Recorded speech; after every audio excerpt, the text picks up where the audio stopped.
but especially if you have a bunch of different games. So this can also apply to Marvel Rivals. If we have some time, we'll kind of bring that back to especially that. We can talk about Valorant, maybe Caden can talk a little bit about that. But again, the point is your mindset, not whether this is fully correct or not. Okay. So fundamentals of hero shooters, all decisions in hero shooters really, any FPS come to two basic concepts. This is kind of how I think about it. So again,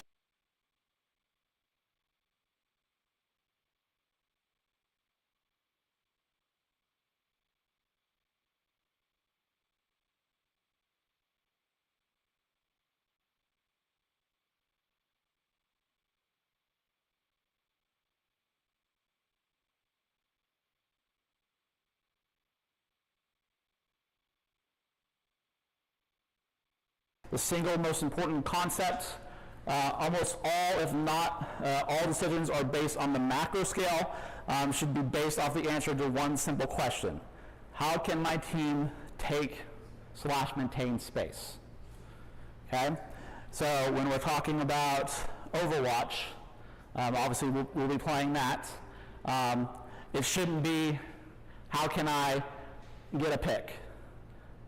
Yes, it can be, but again, so or how can I get a kill? Because that's what usually happens with these kids. They think, oh, I can go get a kill, and then they overpush, they overextend, and then they die, and then that's not good for the team, right? It's not about your specific performance. It's about your team performance.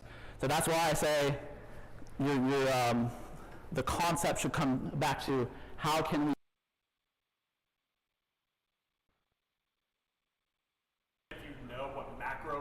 Yeah. Okay, not a lot of hands. I'm glad that I asked. Yeah. So when you're going to hear this a lot, this is a very big lingo word in esports coaching. Macro is everything you could study in a textbook, is what I tell people. Think about it as if you were to read how to pole vault. Okay? It's things you can knowledge of has performance ability to actually perform it. Are decisions that are learnable by you because they're macro decisions. Okay? If you hear micro is things that you physically do. That's a student that you have who's a very mechanically gifted first-person shooter player. Right? He may have incredible aim. That means he has good micro. Right? He could be dumb as brutes. That means he has bad macro. Okay? They are not synonymous between each other. You obviously want a lot of our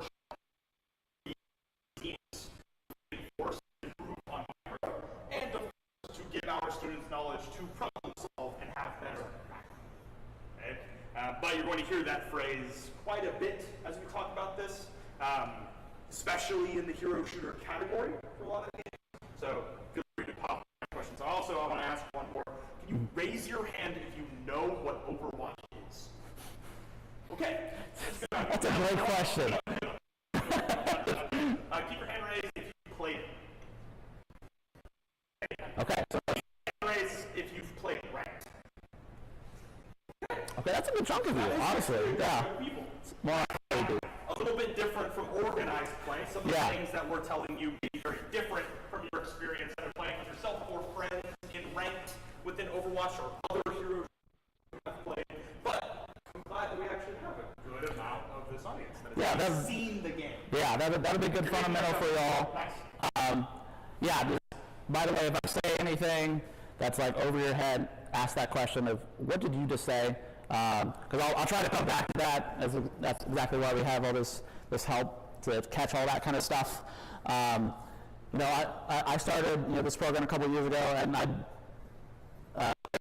video games, much less Overwatch. So all of this that I know now is from people like Jacob or Caden, or just learning from. So this is something that's very attainable, and I wouldn't even say I'm much of an expert compared to some of these guys. So do we understand what macro is based off of positioning? Okay, so when we're looking at, especially VOD review, which is looking at the video of their match, we're going to look at their positioning, and that's how most of my micro is going to come from is looking at how are you taking or maintaining space. Is your macro. That's mostly going to be decisions based off of your team. Okay, we all agree with that? Okay. Okay, so again, this is something's going to be a little bit over your head for some of you. Some of you it's not. This is designed to be applicable to hopefully everyone here. So taking and maintaining space. Setting up the very famous map for Overwatch's King's Row. It's played a lot. On defense, this is a pretty famous defense too.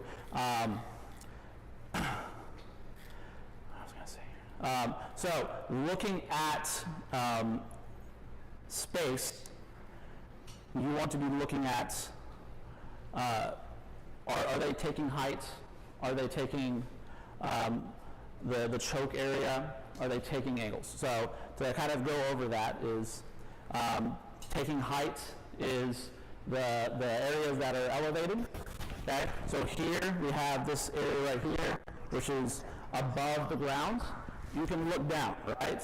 So one thing, especially for newer players, is that they're going to bunch up here, you know, and they're not going to be taking different angles. They're not going to be taking the height to make it easier for them to shoot down and take less damage.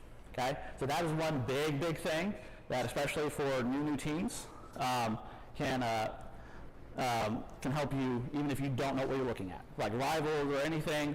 You don't know any team comps. You don't know where the positions are. Are they taking any kind of height? Are they taking any kind of angles that are not just the main? Okay, so like you have your tank taking main here, and then you have one of your DPS taking a different angle, another DPS taking a different angle. Thumper, you want to add there? Can I give a practical demonstration? Sure. Okay. So high ground FPS is how much of me can you see right now? All of me. Good. How much of me can you see now? Okay, I can still see. I can see all of you still. That's the difference. Yeah. Okay.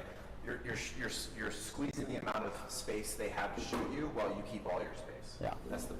Yeah. That's why high ground's good. I love that. That's a great example. One thing I say is this is not a space for ego. So ask people questions. Ask other coaches questions, even if no one's an expert here, right?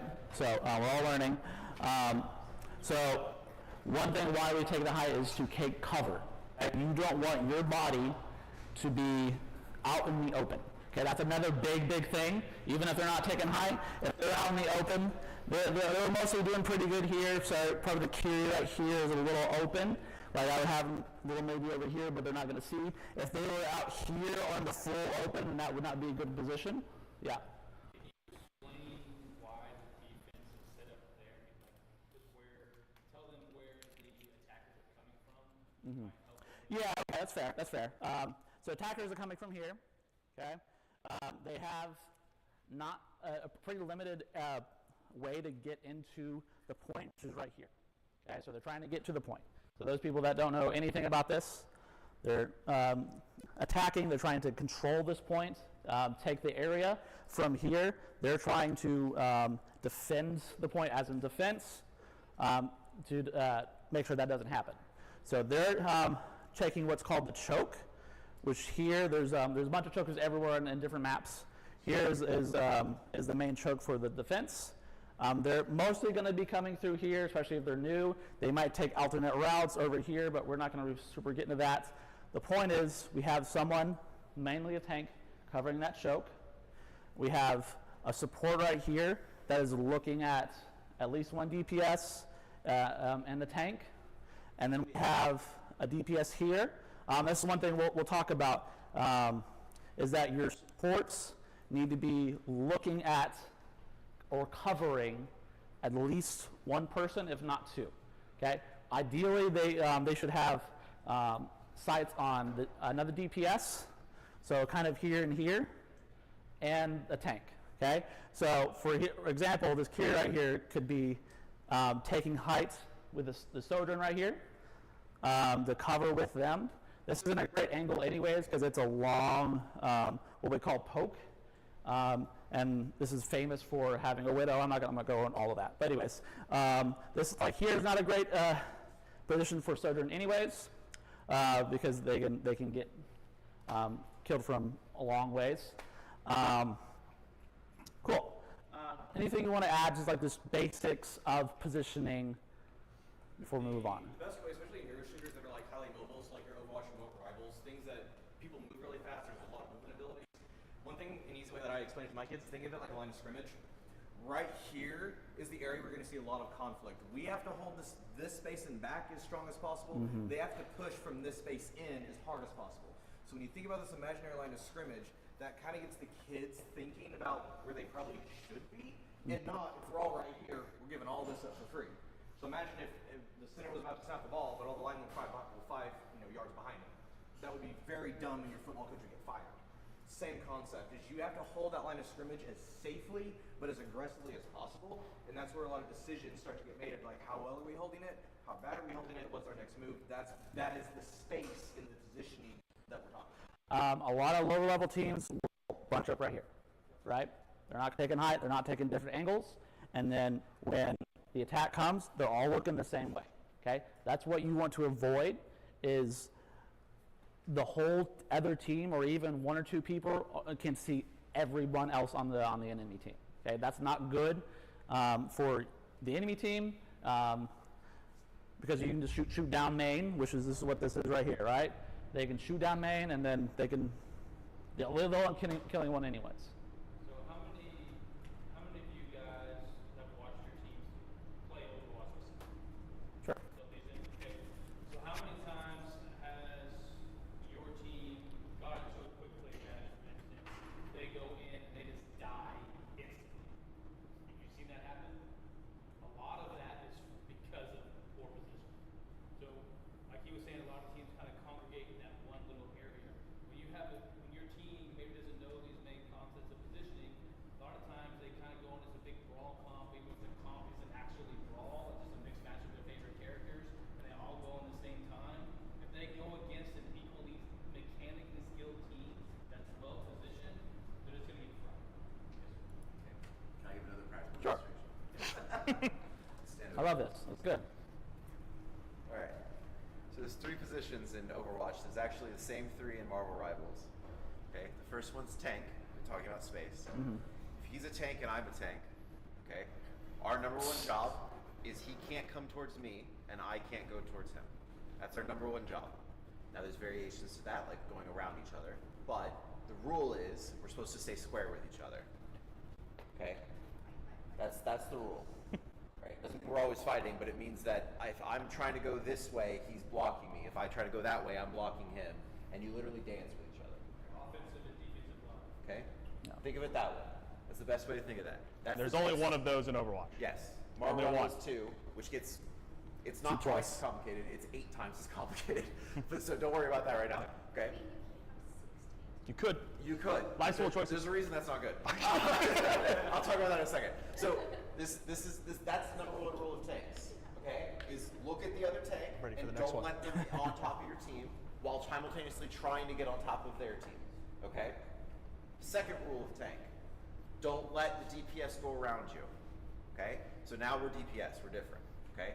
So now you're gonna be the tank. Okay. Okay. So go behind him. Yeah. Okay. And I'm a DPS. All right. This is not He can't tank if I just do this and I'm shooting behind him. Now he can't tank at all, right? So why don't you group up with the other with your entire team like just a ball? Is because he can't tank if there's a tank that way, a DPS that way, and a DPS on the other side. It's just too much pressure. He can't do his job. Okay? And so if you were in correct positioning for the counter DPS, you're gonna go over there, right? He's gonna open up angles to make sure that I can't just stand over here and start shooting at his tank for free. Or even worse as supports. Okay? Alright, step forward. Last role. Support's number 1 job, keep the other support alive. Support's number 2 job, keep everyone else alive. Okay? That's basically their role. Okay? There's nuance to that. Support's the most complicated of the 3 roles. But we're gonna try to keep it simple. Okay? Where do we think the support should be? Depends on the support.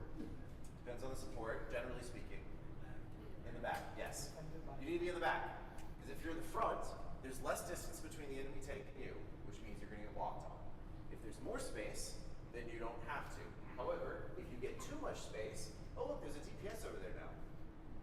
Right? So you need to be close enough that the tank can help you and you can help the tank, but not so close that the enemy tank can just walk on top of you. This is very generally speaking, because there are supports that work very differently, but that's besides the point. Okay? So that's the positioning for the 3 positions. Nice. Thank you. That's awesome. When you go back and you start forming some of your teams, for those of you with experienced squads, a lot of players will already have a predisposition to play certain roles. Okay? Generally, if you are forming a new team, there are certain important skills for every role that you should look for in your players. Okay? The players on your team who you believe are leaders on your team and are the most vocal, probably the ones that understand the game, even if it's not Overwatch specifically, that's ideal. But the ones that kind of have the best gaming IQ in your group, you probably want to put them on support. Okay? There are exceptions. Okay? General rule, you probably want them to play support. It's a decision-making role. Okay? The things we're talking about here, it's essential on that kind of role. The opposite, this is for new teams, okay, are for players that maybe have a lot of experience in games and are very micro or mechanically gifted.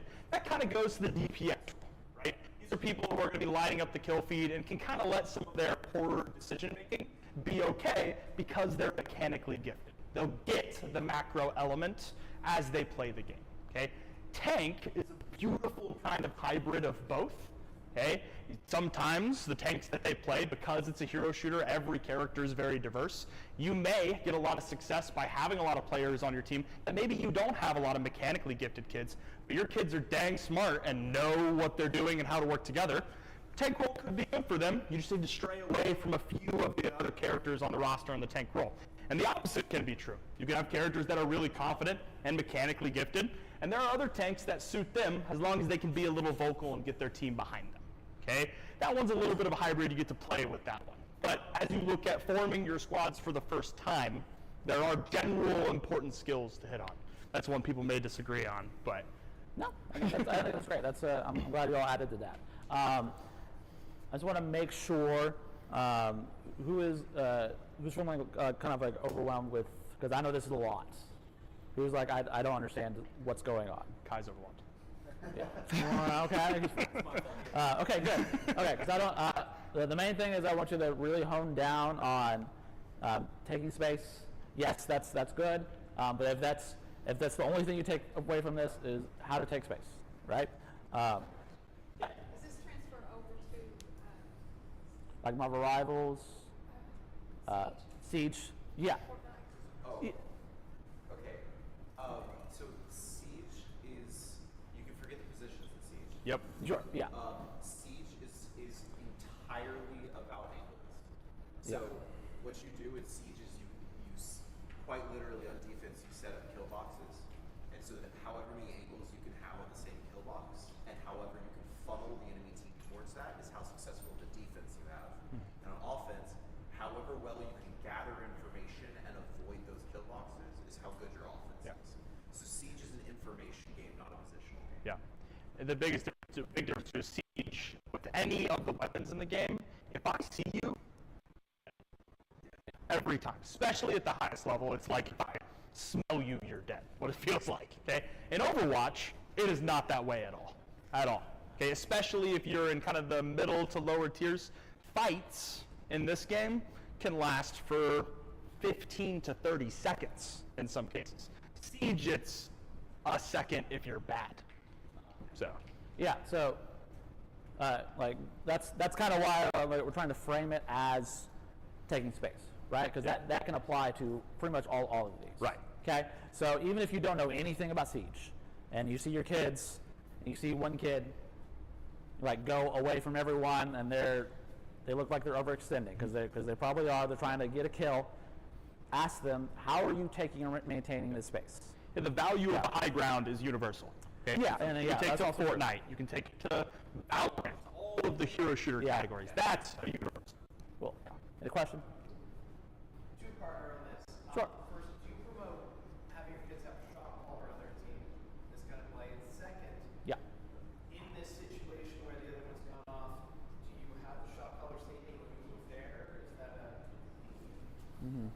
Yeah, definitely for the shot caller. Again, this is differing opinions here.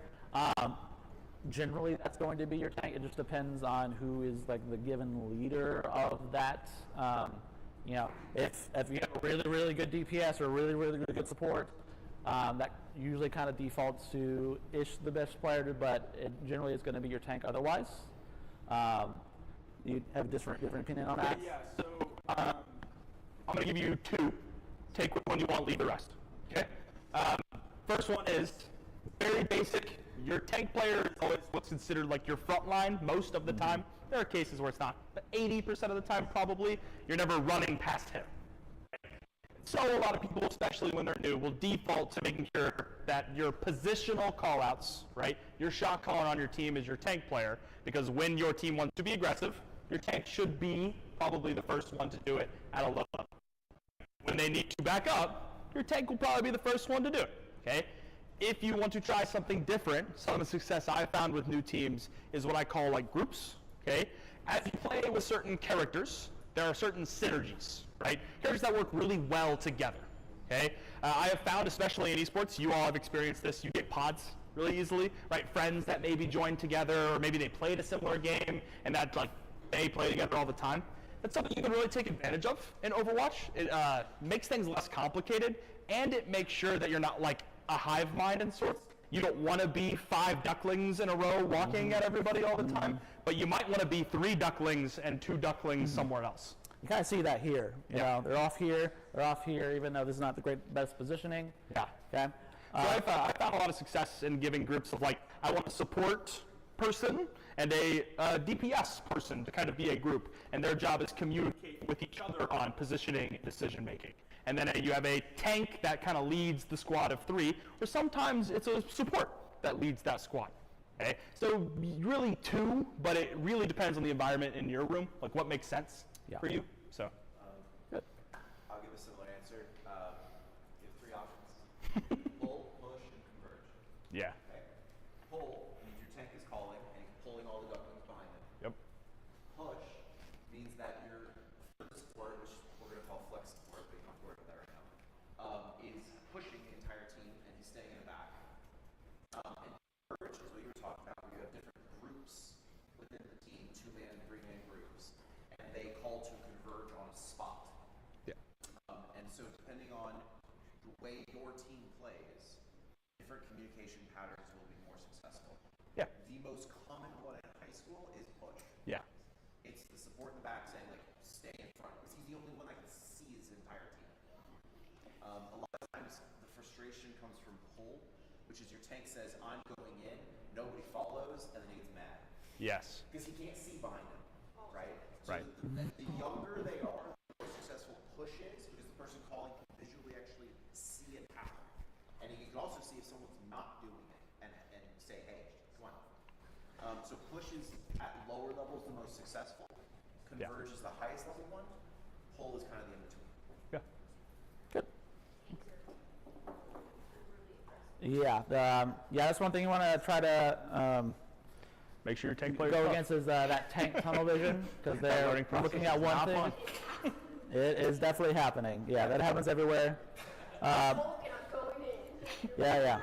Okay, so I don't want to take too long on this. I just really want to hone in that taking height, and then we can kind of get in the game. Hopefully we can get like some kind of scrim going, and then we can do a little bit of vodding with this. So even if you don't know the game, that's fine. Okay, it doesn't really matter. It's that you are getting in there. You can visibly see it on the map. Okay, so here's another example. So this is them set up for the next attack. So the attack got the first point, which was over here. Now they're escorting a little thing that goes over here. What do you think is wrong with this? What, you know?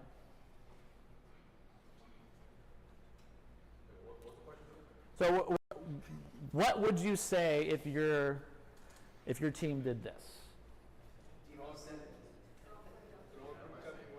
Yeah, all grouped in one place. They're all on the heights. They're all on that same angle. Now there is, again, there's probably someone that says, yeah, you can do this because it's all on height, and then they're all taking cover. But generally, you want them to be taking different angles. It's a J Queen, probably. You're playing one of the only compositions that works. Yeah, you are. It's Yeah. just funny. Yeah, and You're right generally. Keep talking. Yeah, it's not really talking. Yeah, keep talking. Say, this is why I wanted a bunch of people in here so they could say actually this. Yeah, this is what's called a poke. I'm not going to get into that. Okay. But yeah, this generally you don't want this to happen as a bunch up. Again, this is kind of works so it's going through this main line here, and they can support themselves with that. I'm not going to get into that. Okay. Okay, so again, depending on what the comp is, but this is generally a little bit better. Now here, he's going up a little bit too much. Okay, he is in this cover. He's not in the cover. He is in the main line. Without cover, he could be on the corner here. Okay, but he is pushing with his DPS. We have a support here pushing with them. Okay, the support has this covered. We have a DPS here with a support that are covering each other. Yeah.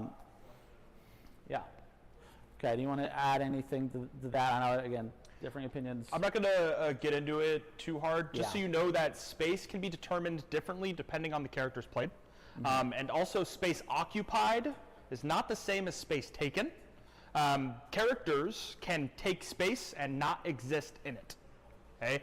For example, this Sojourn player here, if he's having a great game, okay, and you're going to have this especially at the high school level, where on a particular role there might be a big gap, right? Either you're facing them or you are them, okay? This person becomes a threat to space based on their ability to secure kills, Yeah. okay? So it can be considered that by being able to look down this long angle here, they by then control that space.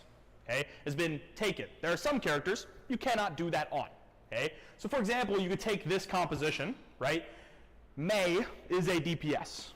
Okay, Sojourn, this character, is also a DPS. They are very different in their functionality. Okay, notice that this is probably the correct position for the Sojourn to be in because of the kit that they have. The May is very close to their team generally. If you applied it across the board of what damage players should be doing, in your brain you're going, well, one of them has messed up, right? Because you would assume that either they all function like Sojourn or they all function like May. Okay? That's something that's going to have to come up with as you learn the game and what characters do. But remember, you could accomplish these space tasks just based on the kit of the character as well, right? Sigma has great range. Okay? You can control this space by not being here, but by playing the corner as well in a safer position. Right? Now, if you want to be aggressive, you walk and it changes to what the picture you're looking at right now is. But space occupied is not the only way that space can be taken.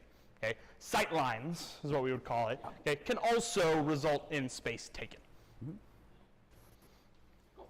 I don't want to put too much time into this because I want you to get into the game and then we can relay what we learned here to what you actually play. So raise your hand if you have an Overwatch account at all. Okay.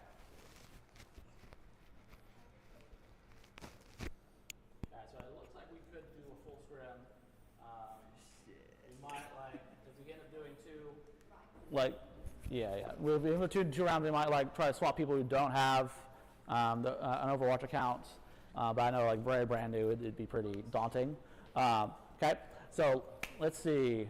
Let's just put 5 here and then 5 here, and we'll kind of get that started. Okay, so we're actually going to. You have an Overwatch account Yeah. that you can log into right now. Go sit at one of these. Yeah. So these 2 rows right here. Battle.net. Get in there, kid.